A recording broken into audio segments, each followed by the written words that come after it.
Mix by Mahakal recording studio, Hariharpur चौराहा, फखरपुर बहराइच। आप सुन रहे सिंगर नीतू एंड ज्योति की आवाज में ये सब।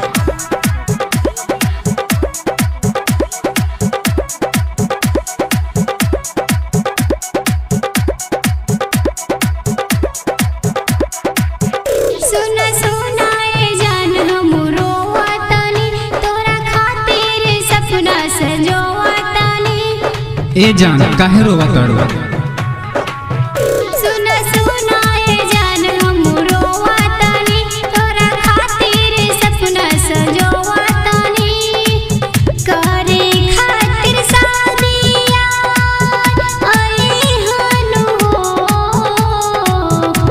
ए जान हमके ना भुलैया हो, डबल डीजे का के आइया हो।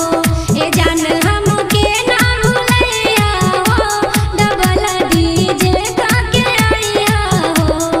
जन तो होके ना भूलैबे हो, डबल डीजे के अइबे हो।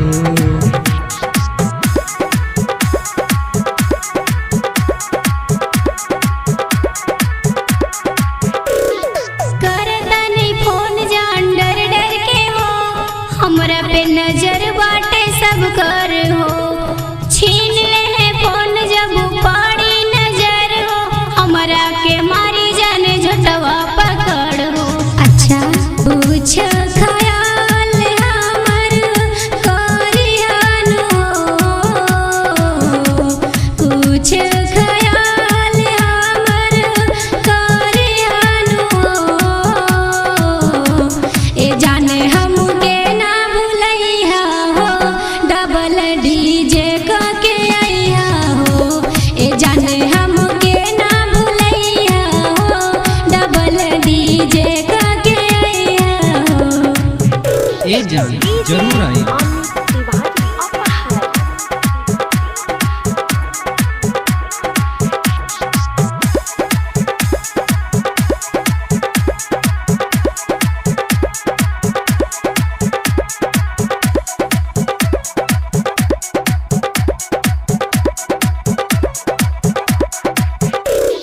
करीले प्यार सैया सबका से हट के, लिहा खूबे मजा राजा हमरा से सट के।